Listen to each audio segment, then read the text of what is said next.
अफवाह चारा घोटाले मामले की जगन्नाथ मिश्रा ने सीबीआई कोर्ट में समर्पण कर दिया है। आप 2 बॉल के बाद धोनी बॉलर के पास पहुंच जाते हैं और उनको समझाने लगते हैं। कुछ लग रहा है कि आपसी सामंजस्य अब बेहतरीन यहाँ पर नजर आ। जी बिल्कुल कह सकते हैं।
नमस्कार, स्वागत है आपका खबर 24 आवर्स में। मैं हूं आपके साथ रिंकल गुप्ता।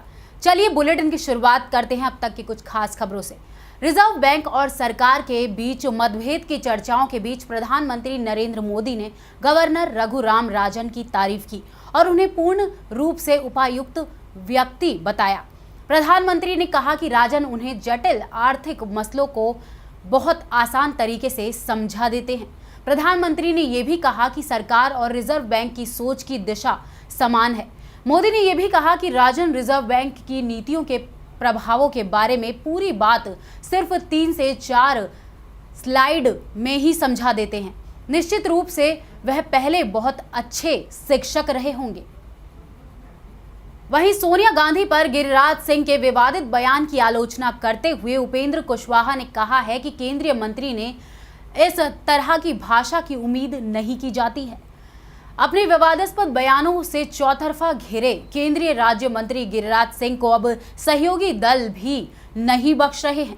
केंद्र में बीजेपी के सहयोगी और केंद्रीय मानव संसाधन राज्य मंत्री उपेंद्र कुशवाहा ने कांग्रेस अध्यक्षा सोनिया गांधी और पार्टी उपाध्यक्ष राहुल गांधी के बारे में की गई टिप्पणी पर अपने साथी मंत्री गिरिराज सिंह की आलोचना करते हुए कहा है कि एक केंद्रीय मंत्री से इस तरह की भाषा की उम्मीद नहीं की जाती है।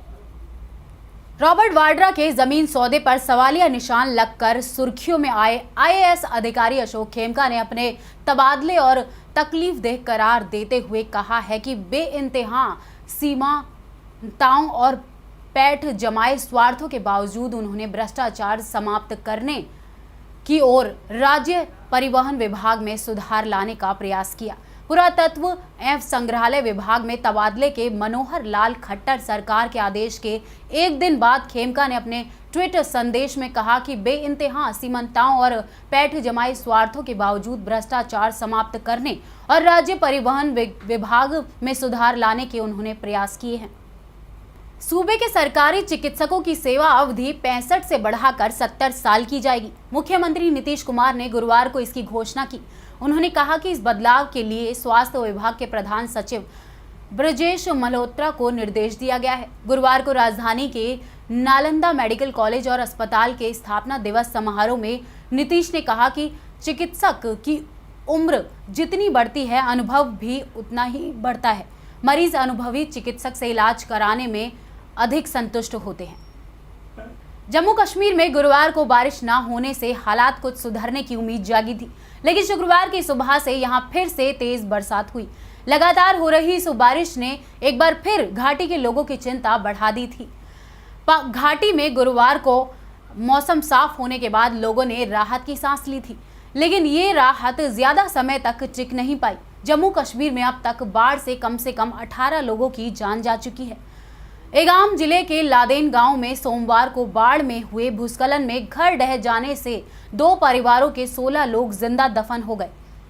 पार्टी को देश के अन्य हिस्सों से जोड़ने वाले 300 किलोमीटर लंबे श्रीनगर जम्मू राष्ट्रीय हाईवे को भारी बारिश के बाद बुधवार को बंद कर दिया गया था।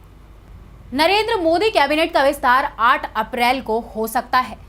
इस मंत्रिमंडल विस्तार में प्रदर्शन और कामकाज के आधार पर कुछ मंत्रियों की छुट्टी हो सकती है और कुछ को प्रमोशन भी दिया जा सकता है। उन मंत्रियों पर गाज भी गिर सकती है जिनके कामकाज से प्रधानमंत्री नरेंद्र मोदी खुश नहीं है। मोदी कैबिनेट का ये दूसरा विस्तार होगा। सूत्रों के मुताबिक शिवसेना से अनिल देसाई को मंत्री बनाया जा सकता है। शिवसेना कोटे से 2 लोगों को कैबिनेट में जगह दी जा सकती है। साथ ही मुख्तार अब्बास नकवी को कैबिनेट मंत्री बनाकर उनका प्रमोशन भी किया जा सकता है। बेंगलुरु में शुक्रवार को हुई 2 दिवसीय बीजेपी राष्ट्रीय कार्यकारिणी की बैठक से पहले गुरुवार को प्रधानमंत्री नरेंद्र मोदी ने पार्टी पदाधिकारियों को संबोधित किया। मोदी ने गंगा सफाई पर करीब 40 मिनट लंबा भावुक भाषण दिया और कार्यकर्ताओं से चुनाव वाले राज्यों में जोर लगाने को कहा। पीएम मोदी ने अपने संबोधन में गंगा को निर्मल बनाने का अभियान तेज करने पर जोर दिया, जबकि दूसरी नदियों में भी गंदगी हटाने को लेकर ऑपरेशन शुरू करने की बात भी की। मोदी ने गंगा सफाई अभियान और योग दिवस को कामयाब बनाने को भी अपील की। 2 दिवसीय कार्यकारिणी की बैठक से पहले पीएम मोदी ने बीजेपी पद अधिकारियों और कार्यकर्ताओं को चुनाव वाले राज्यों में पूरी ताकत झोंकने की अपील की। यही नहीं, मोदी ने 21 जून को होने वाले योग दिवस पर खास फोकस करने को कहा और कार्यकर्ताओं से अपील की कि इसे गांव-गांव ले जाकर अभियान को सफल बनाएं। इस बुलेटिन में अभी के लिए वक्त तो चला है एक छोटे से ब्रेक का, जल्द लौटते हैं।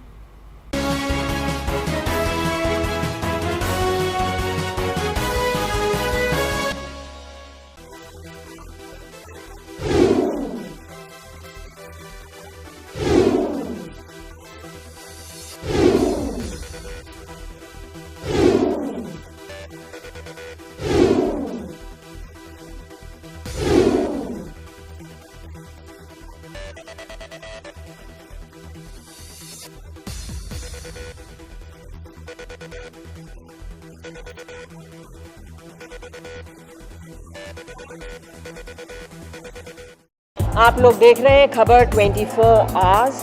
हम हैं तो सच है।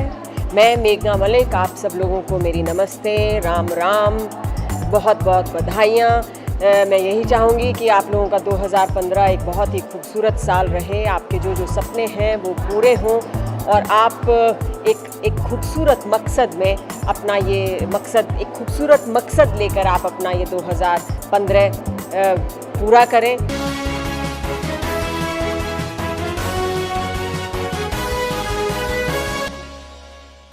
ब्रेक के बाद आप सभी दर्शकों का फिर से स्वागत है। चलिए करते हैं रुख कुछ और खबरों का। बीजेपी सांसद श्याम चरण गुप्ता के इस बयान पर विवाद पैदा हो गया है कि बीड़ी पीने से सेहत पर कोई बुरा असर नहीं होता। श्याम चरण गुप्ता बीड़ी कारोबारी होने के साथ साथ तंबाकू पर गठित संसदीय समिति के सदस्य भी हैं। आपको बता दें कि बीजेपी सांसद ने कहा था कि बीड़ी पीने से सेहत के लिए कोई नुकसान नहीं होता, जिसके बाद विपक्षी पार्टियों ने श्याम चरण गुप्ता के बयान पर तीखी प्रतिक्रिया जाहिर करते हुए उन्हें समिति से हटाने की मांग की है। वहीं रेल मंत्री सुरेश प्रभु ने कहा है कि उनकी सरकार रेलवे को पूरी तरह से पारदर्शी बनाने के लिए काम कर रही है और उनके लिए मंत्रालय ने एक प्रणाली तैयार की है। प्रभु ने संवाददाताओं से बातचीत में कहा कि अब समय आ गया है कि भारतीय रेलवे के कामों में पूरी तरह से पारदर्शिता हो, जिसमें टिकट बुकिंग, कार्गो और ट्रेडर्स शामिल है। इसके लिए हमने एक सिस्टम तैयार किया है। साथ ही उन्होंने ये भी कहा कि हम ये सुनिश्चित करेंगे कि रेलवे के कार्यकलापों में पूरी तरह से पारदर्शिता हो। कुरुक्षेत्र की ब्राह्मण धर्मशाला में इनेलो की जिला स्तरीय बैठक हुई। बैठक में इनेलो वरिष्ठ नेता अभय सिंह चौटाला, इनेलो प्रदेश अध्यक्ष अशोक अरोड़ा, विधायक जसविंदर संघू, राज्यसभा सांसद राजकुमार कश्यप भी मौजूद रहे। इनेलो नेताओं ने अपने भाषण में मौजूदा सरकार को निशाने पर रही इनेलो और कार्यकर्ताओं को एकजुट रहने का आह्वान किया। इस मौके पर अभय सिंह चौटाला ने जाट आरक्षण के मामले में भी टिप्पणी की। इनेलो नेता अभय सिंह चौटाला ने कहा कि इनेलो का जाट आरक्षण और भूमि अधिग्रहण के मामले में एक ही स्टैंड है और उन्होंने सभी जाट खापों पर सभी प्रतिनिधियों, यहां तक कि किसान नेताओं को भी पत्र लिखे हुए हैं कि वे इन दोनों मामलों में बिना किसी राजनीतिक किए उनके साथ हैं। सर, आरक्षण का मुद्दा काफी चला है, तो आपका क्या इनेलो का क्या पक्ष है? हमारी पार्टी का पहले दिन से स्टैंड रहा है। हम जाट को आरक्षण मिले इस बात के पक्षधर हैं और इसके लिए पार्टी की तरफ से जितनी भी खाप पंचायतें और जितने भी जाट आरक्षण के जुड़े हुए लोग और जितने भी किसानों से संबंधित यूनियन को एक पर्ची लिखी है कि हम दो मुद्दों के ऊपर, एक जाट आरक्षण वाले मामले पे और दूसरा जो भूमि अधिग्रहण का इशू है, इन दोनों के ऊपर जहाँ भी जो भी आप फैसला लेंगे हम 100% आपके साथ खड़े होकर के आपकी उस लड़ाई में शामिल होने का काम करेंगे। हम इस पे कहीं राजनीति नहीं करेंगे, ये हमारे प्रदेश के हित का सवाल है। इसके लिए हम राजनीति से ऊपर करके इस लड़ाई में उनके साथ शामिल होने का काम। खेमका को ईमानदारी की सजा मिली है, ईमानदार अधिकारी राज नहीं आ रहे सरकार को। ये सवाल तो आप अगर भाजपा के किसी नेता से पूछे तो ज़्यादा अच्छा लगेगा। अब खेमका को किस बात की सज़ा दी जा रही है, या तो ये खेमका बता सकते हैं या जिन लोगों ने सज़ा दी है वो बता सकते हैं। अगर खेमका जी मुझे बताएंगे कि मुझे किस बात की सज़ा मिली तो मैं 100% उस बात को उजागर करूँगा। अनिल विज ने विरोध किया, तो पता नहीं सीएम से मिलेगी 15 होने के लिए बाइट दिया माना। अब ये अनिल विज का अपना स्टैंड है, वो क्या फैसला लेते हैं, क्या करते हैं। अनिल विज के विचारों की सुनवाई नहीं होती, दूसरों की वो क्या लड़ाई लड़ते हैं। हरियाणा के मुख्यमंत्री के राजनीतिक सचिव दीपक मंगला ने सोहना के पंचवटी रोड पर नगर परिषद द्वारा करीब 30 लाख रुपए की लागत से बनाई जाने वाली आरएमसी सड़क के निर्माण कार्य का नारियल फोड़कर शुभारंभ किया। इस अवसर पर दीपक मंगला ने बताया कि नगर परिषद द्वारा शहर में सीवरेज व्यवस्था को दुरुस्त करने, पीने के पानी की सप्लाई के पुख्ता इंतजाम के साथ साथ शहर में सफाई व्यवस्था के लिए योजना बनाई है ताकि शहर को और अधिक सौंदर्यीकरण प्रदान किया जा सके। फरीदाबाद क्राइम ब्रांच पुलिस 2 भाइयों को गिरफ्तार कर उनके पास से चोरी के करीब 8 लाख रुपए के मोबाइल फोन बरामद किए हैं। इन दोनों भाइयों ने पिछले 2 मार्च को ओल्ड फरीदाबाद के अनाज मंडी के पास से एक मोबाइल शोरूम से करीब 10 लाख रुपए की मोबाइल फोन चोरी किए थे, जो सीसीटीवी में चोरी करते हुए कैद हो गए थे। पुलिस अधिकारी ने बताया कि 2 मार्च को इन दोनों भाइयों ने अपने साथ एक साथी के सहयोग से मोबाइल शोरूम का शटर तोड़कर अंदर घुसकर शोरूम से करीब 10 लाख रुपए के कीमती मोबाइल फोन चोरी कर लिए थे, जिसके बाद पुलिस ने कार्रवाई करते हुए इन आरोपियों को गिरफ्तार कर लिया है।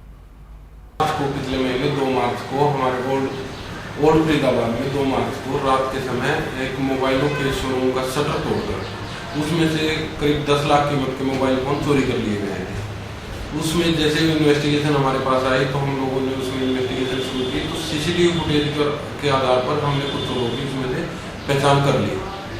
तो उनमें से एक चोर को हमने पहले गिरफ्तार कर लिया था, बाकी बचे हुए 2 चोर हैं, दोनों सगे भाई हैं, इनको हमने गिरफ्तार किया था और पुलिस रिमांड को लेकर इनसे चोरी शुदा करीब 40-42 मोबाइल फोन जो करीब 8 लाख से ज़्यादा कीमत के, वो इनसे हमने बरामद कर लिए। ये कह रहे हैं पुलिस पार्टी पे हमला जी। इस दौरान जैसे इन लोगों की पहचान हो गई थी तो हमारी पुलिस पार्टी जैसे इनके घर पे इनको पकड़ने के लिए, रेड करने के लिए इनके घर पे गई, तो दिनांक 13 मार्च को इन्होंने हमारी पुलिस पार्टी के ऊपर हमला कर दिया, जिसमें हमारे एक हेड कांस्टेबल को काफ़ी चोटें आई थी, सिर में चोट आई थी और फ्रैक्चर भी आया था, जिसके लिए ओल्ड थाना में इनके खिलाफ मुकदमा दर्ज कराया गया था, जिसमें भी इनकी गिरफ्तारी की गई है। कुरुक्षेत्र के कुरुक्षेत्र विश्वविद्यालय में ठेके पर लगे कर्मचारियों का विवाद लगातार बढ़ता ही जा रहा है, जिसको लेकर मामला थाने तक पहुंच गया, जिसके बाद 16 कर्मचारियों को पुलिस ने हिरासत में ले लिया। आपको बता दें कि ठेके पर काम कर रहे कर्मचारियों ने सफाई कर्मचारियों के साथ गाली गलौज की थी, जिसके बाद ये पूरा मामला बढ़ता ही गया। सर, हम सुबह मीटिंग के लिए इकट्ठे हुए थे और जैसे भी हम इकट्ठा हुए, हम वहाँ पे धरोहर के पास थे और वहाँ पे 5 मिनट भी नहीं हमें हुए थे वहाँ पे आए। इतनी देर में पुलिस आ गई वहाँ पे, जिप्सी पहुँच गई 2-3 और निर्मल एसओ था वहाँ पे और ये कहने लगे कि बैठो जिप्सी में। सर, हम बैठ गए हैं। सर, हमें यहाँ पहुँचा दिया। सर, हम 1400 बंदे हैं जो यहाँ पे गिरफ्तारी देने के लिए। जबरदस्ती तो नहीं लाया गया? सर, उन्होंने हमें कहा कि ऐसे नहीं बात बनेगी, तुम लोग इसमें बैठो, तो हमने कहा चलो ठीक है, हम बैठ जाते हैं। तो किन मांगों को लेकर आपका धरना प्रदर्शन जारी है? सर, हमारा धरना प्रदर्शन तो पहले तो हमारी 6 महीने की सैलरी का था और सैलरी तो चलो जैसे कैसे दे दिया इन्होंने, कुछ रहती भी है कुछ बंदों की। और सर, अब हमारा ड्यूटी पे जाने का कोई बिल्कुल हम बाहर कर दिया यूनिवर्सिटी से। और बाहर से जो बंदे ला के जैसे सुधा चिट दे रहा है, उनको बंदों को ला के वो मेन जगह पे काम करा रहे हैं। सर हम ऐसा नहीं होने देंगे, हम मर जाएंगे मिट जाएंगे मगर ऐसा नहीं होने देंगे। हम 20-20 साल से 15-15 साल से यहाँ काम अवरेज हो रखे हैं यहाँ पे बंदे हैं। हम अपना हक नहीं बिल्कुल भी हम अपना जाने देंगे। क्या नाम है आपका? जी मेरा नाम सुनीता।